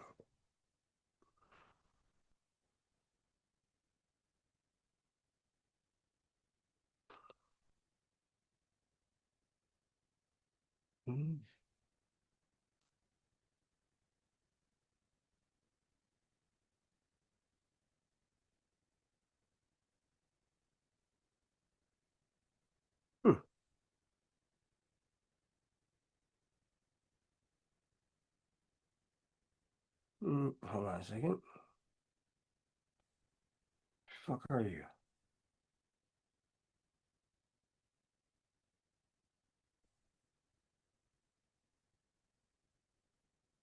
What the fuck?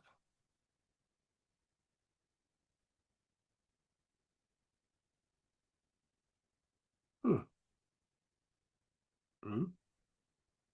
Okay. Let's see.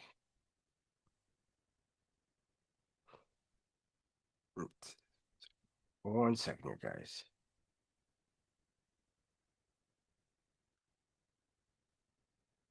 Hmm.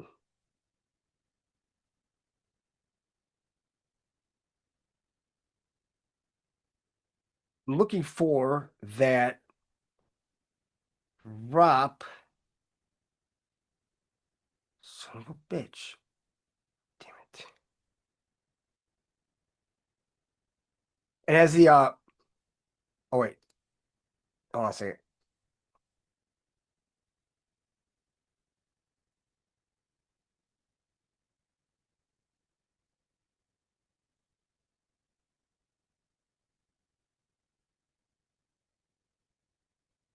All right. So I want to bring this up real quick because all right. It says follow the money, it's the key. What is Pelosi's net worth by way of one example? Why coincidentally is her memory apparently going?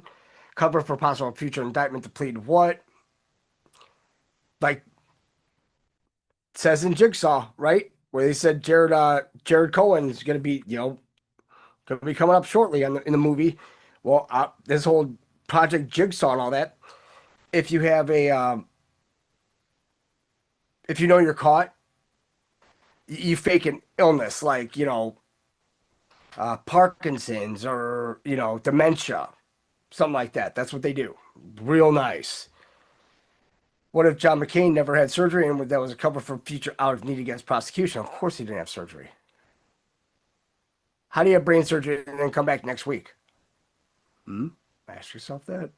We needed more than brain surgery because why was this casket about a foot shorter? Didn't need that head, did he? Nope. Why did Soros transfer his bulk public funds to MP, nonprofit? Note, this doesn't include massive slush funds that are pulled by several high-ups. Why did he transfer it to nonprofits? Who's funding all the bullshit with Antifa and all them? Nonprofits. Why did Soros' son have several meetings with Canadian Prime Minister, and how is that related to Clinton's? Well, now look. Alex Soros has control over everything. Canadian Prime Minister, Trudeau, or what if it's Carney this time? Twice, right? We know Mark Carney has his hands in over like 110 companies. International companies. Right? And that's related to Clintons. Well, you know, Trudeau and Mark Carney, they're both tied to the Clintons. Kids, can you rely on being able to board a plane and fly away? Oh. If it's a private plane, right? Well, they have those monitored too. It says, why is MS-13 a priority? Underscore, nobody got this, right? Well, there's no dash in this MS-13 at all.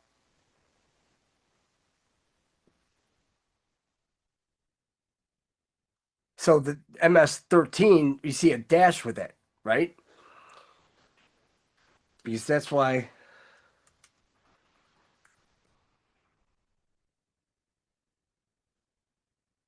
they have like MS-13, right? But even then, with MS-13, it's like MS-13. But the other one doesn't have a dash. So, are there, in fact, 13 MSs? Well, I think we got like probably 3/4 of them, something like that. But yeah, it's just shit like that keeps you up at night. You know, and a lot more because we also we did some audios while we were down in Rick and Darcy's, and we haven't even listened to them yet, but they were funny. But yeah, they had a lot of shit in them because that's when we were listening to Shameless Spur, because we listened to them on the way down there, on the way from Eureka to, and I can't believe they took him off. It's just that kind of shit pisses me off. I mean, he was getting, you know, he was getting 200,000 views an episode. Oh, thank you, Edward. God bless you too. 13 Mossad. That could be at Finn's. MS-13, huh? Mossad cells. Ooh. Ooh, shit. Damn. Bitch. It's gonna get good now. So yeah, we'll be back on Sunday with some definite good info.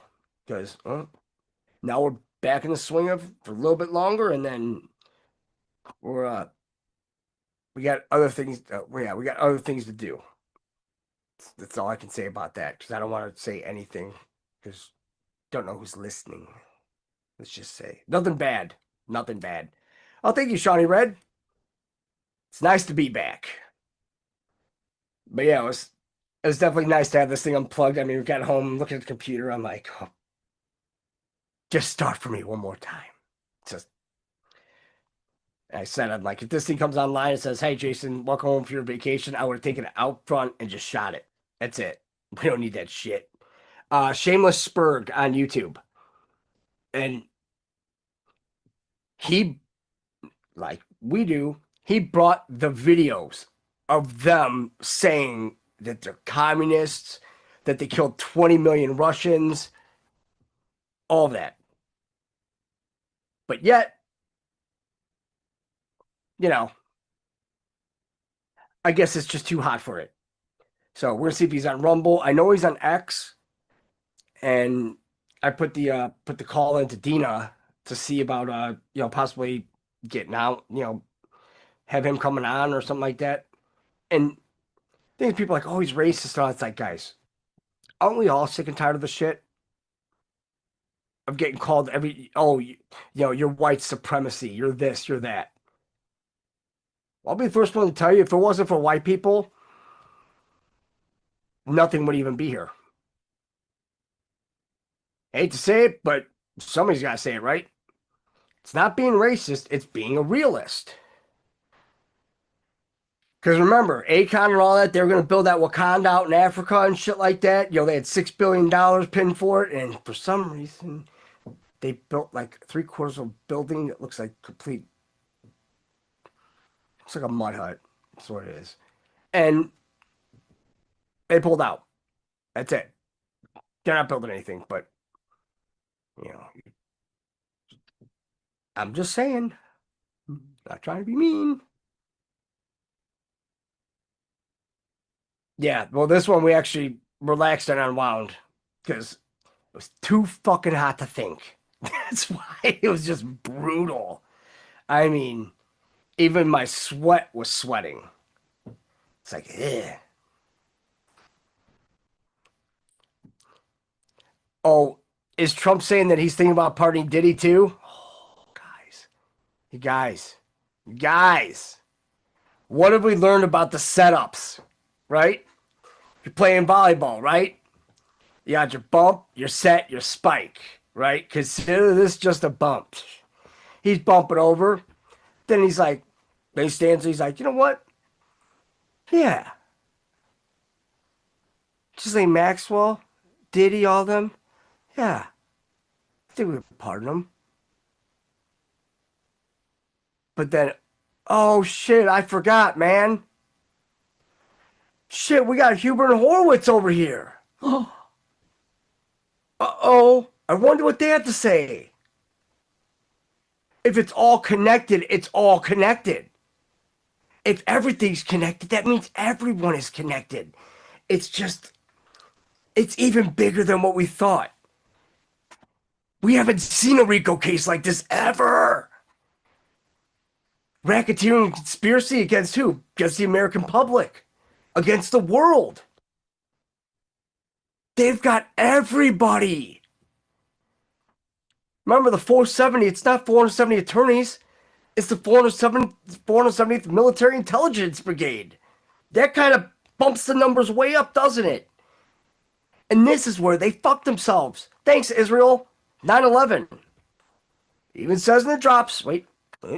Let's get it. Me. Oh, shit. There we go.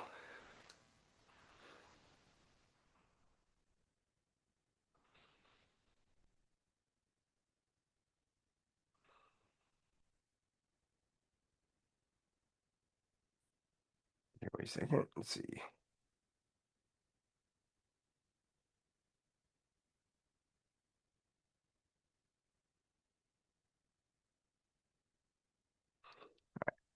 Let me see this. 1 second here. I hate when it goes dark. Shit.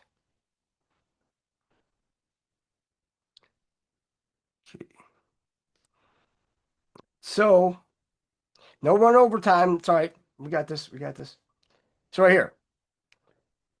Key, military intelligence versus FBI, CIA, NSA. 470, guys. No approval or congressional oversight. Yes, you got that right. So the FBI, CIA, and NSA all have oversight under Congress, right? So Congress monitors what they're doing and controls it. They can't do that to the military intelligence. They get free reign. State secrets upheld under Supreme Court. Or is that special counsel? Who is commander-in-chief of the military? President Trump. Under what article can the president impose military intelligence takeover investigation of three-letter agencies? What conditions must present itself? Why is this so very important? Who surrounds POTUS? Generals. They lost this very important power. The one area of the government not corrupt and directly serves POTUS. The Marines. They're the president's men. Now, go back to Right here. Post 17. Why does Obama travel in advance to POTUS to foreign locations? Well, we know. He's just a shitbag. Why is this relevant? Focus on the power of POTUS as it relates to the Marines. How can military intelligence be applied to prosecute bad actors and avoid corrupt agencies and judges? Biggest drop on poll.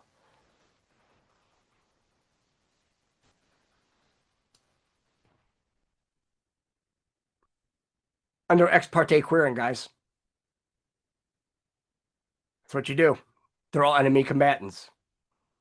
Hence, ta-da, Jose Padilla. Remember? His name's Alex Padilla. Why do they call him Jose? Now, note military intelligence is the same special access programs as NSA, CIA, etc. as designated post 9/11. Why is this relevant? Who can be held hostage and controlled? Basically, Congress, judicial system, everyone. If they can be bought, they can be controlled. That's why two of the biggest players in this, well, actually three. You got Jeff Sessions, never took a dime, nothing. You got Elon, he's too rich, you can't bribe him. Then you have President Trump. We've seen shown us time and time again that he's the fucking pig with the big nuts. That's it. Nobody's going to top that. CIA thinks its foreign offshore assets are strong enough to defend against the U.S. executive, not accounting for military use on domestic soil. It's foreign offshore assets. Didn't we just hear about assets? Right? So the foreign offshore assets, right? What are assets? What are migrants? What are assets? What are migrants? It's in a drop. And against the U.S. executive. Not the branch, but the executive. Why does the Constitution explicitly grant this authority to the president, and what is it to prevent? I don't know. Maybe a coup d'etat, the overthrow of a complete government, the overthrow of a constitutional republic into a fucking shitbag democracy? Maybe? They knew our agencies were growing power so much so they can hold the executive hostage or engage with bad actors. Trump nominated someone new to direct every agency but one. He controls the top.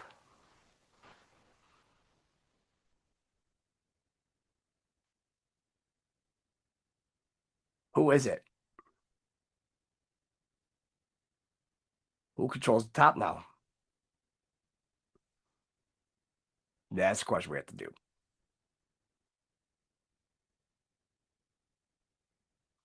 So when you think they knew our agencies, right? Who's they again, guys? Yeah. Mossad and CIA, they pretty much, they're dissect scissor themselves to oblivion. I mean, you have to just look at the military intelligence. Like this. POTUS is currently under attack by our own intelligence agency. The CIA, let's be real clear. The CIA just attacked the command-in-chief, which was immediately detected by NSA military intelligence and alerted to POTUS.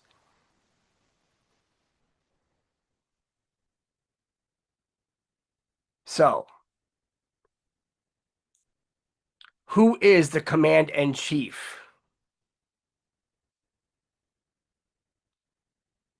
Because remember, it's set up here. You have the commander-in-chief, right? Who's the commander-in-chief? But who's the command-in-chief? Who's the commander-in-chief of the military, right? It's President Trump. Now, hold on a second. Whoa. The commander-in-chief, okay, right there. But then you have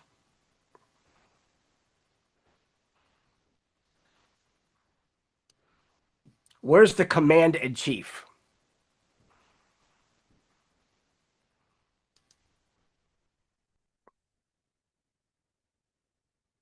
It's got to be who's running Q. That's it. I mean, if this leaks to immediate action on ongoing at Langley, that's the FBI. There's your verification ahead of schedule. Of course, FBI military intelligence currently have open investigation of the Clinton Foundation. So now we know that the military intelligence is working with the FBI and the Clinton Foundation. So who's running this? Who's helping the military intelligence? That'd be Christopher Wray. Because remember, we're told to trust Wray, trust all this. And even on trust Kansas and everything, I know a lot of people want to shit on Pompeo. But you have to understand, too, is that some of these people, they had to play the long game. And I know this is going to sound fucking psychotic. Right? But it's like, oh shit, hold on a second. Now, FBI military intelligence currently have open investigation in Clinton Foundation. Why didn't Comey drop this? So now we have to ask ourselves, why didn't Comey say anything about that? It's just like, well, why didn't Comey prosecute about all the 33,000 emails? Long game. I know people are going to think I'm crazy, but I still think that, Robert Mueller, Rosenstein, and Comey, they're not white hats, they're gray hats. But deals were made, strings were cut. Because you look at all the shit with having to do with Maureen Comey, right? And the prosecution of Diddy. Right? So they didn't bring in the kid stuff up or anything like that, because if he would have got charged with that, then he couldn't be charged under the RICO under that, because he was already individually charged. I don't know if I'm right or not, but it just seems like double jeopardy to me. Because then you're already charging for that. So it's like you can't have him clumped into this big one. So then what do you do? Well, get rid of her. Okay, you're done. That's it. But also, what did the Jews do in this? Right? What kind of black magic, mumbo jumbo, voodoo, judo shit did they do underneath there? Because we all know they do all the sacrificing and shit right at the Crown Heights and everything. Now you look at all the cases in Southern District of New York. Because they want to tell you, oh, this gunman, he might be white, even though he was black. Went in and they're like, oh, about the CTE and the NFL. No, bullshit. They lied to you again. Then why do you go up to 33rd floor and shoot the Blackstone lady? I mean, if the NFL was on the 5th floor and Blackstone's on the 33rd, I mean, wouldn't you want to get off at the right floor? I mean, it just seems logical. So then why would you shoot somebody from Blackstone? Oh, that's where you start to find out that Blackstone and BlackRock were of the same mold. But then you had Steven Schwartzman, big fucking jagoff, also a little hat, of course, we know. Him, he had Blackstone. So in 2008, 2009, what were they doing? They're stealing everybody's houses. They were the ones involved in the whole, after the whole, the 2008 recession. Because you ever notice, it's like the Great Depression, then you have a recession, and it's like the Jews keep on doing this shit, pulling the strings just to break, just when everything's getting good. No. They don't want us to succeed. That's why they're so pissed off at Trump right now. That's why they want to kill Trump. That's why they're not going to kill Trump. Because they are out the fucking door. So now you look at that with the whole housing scandal, right? And then it was after that, it was like 2010s, somewhere in 2010s. And Larry Fink and all that split off. So you have BlackRock and then Blackstone. You got the Black Cube too. Don't forget about that. So it all goes right back to the Jews. Every single fucking time. Right back to the Jews. When are people going to learn?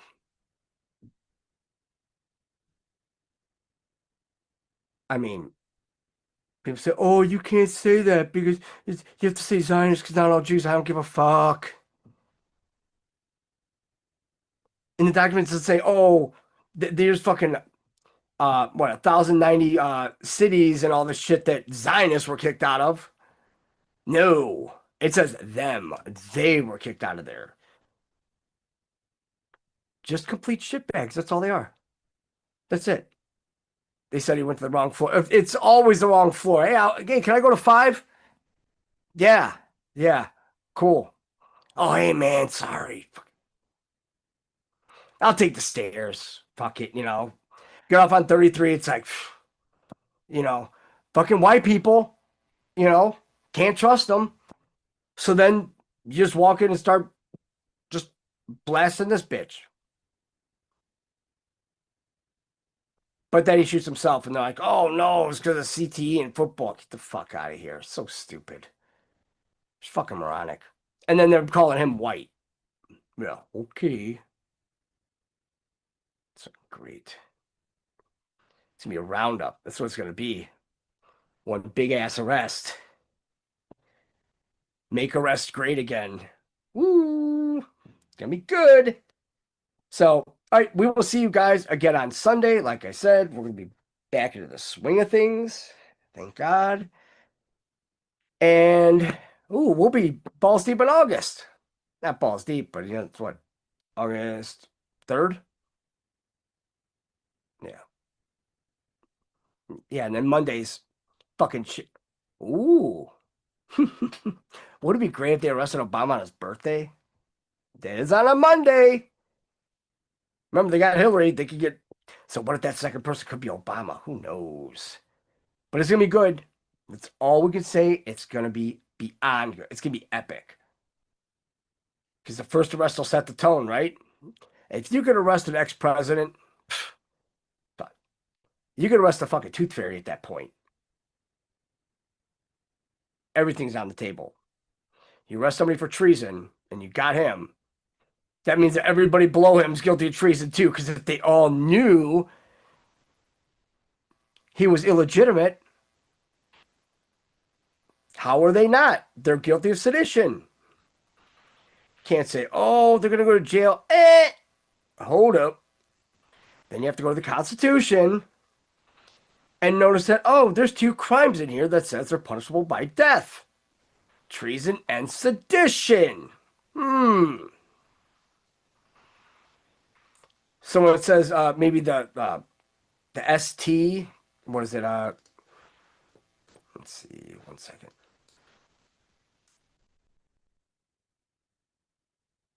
No.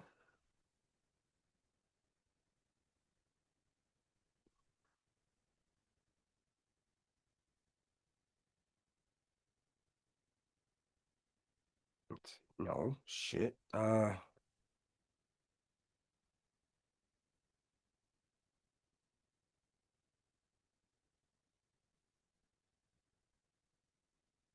Let's see, 1 second. Let's see.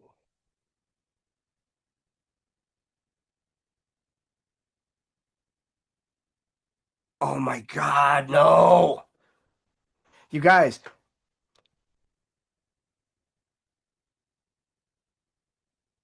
What if the clowns in America aren't the clowns that we're talking about? That's the CIA. What if the Nephilim, because the Nephilim look like clowns. Ugh. But I'm trying to find the one that said, oh, here it is. Yeah, here it is.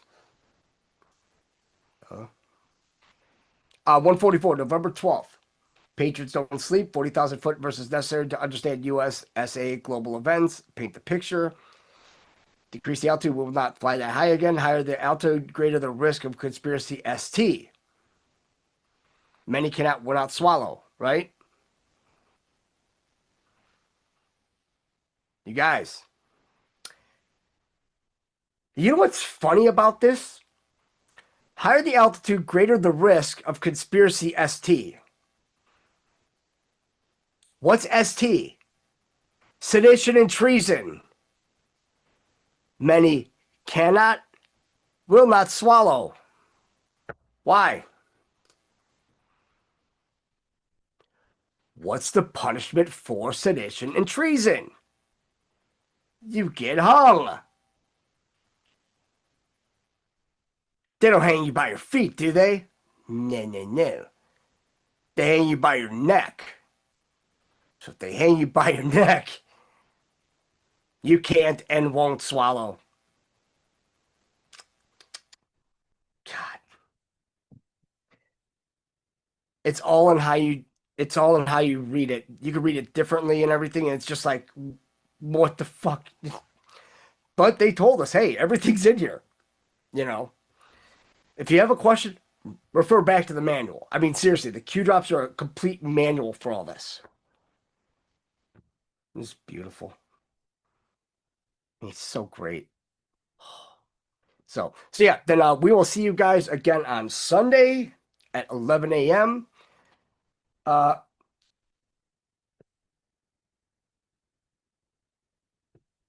Damn, Renee.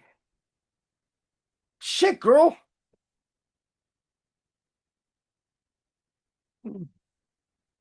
I scratched my head on that one. Because I done shoved their dick down their throat.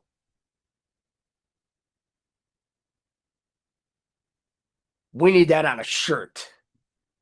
We do. But yeah, we love you guys.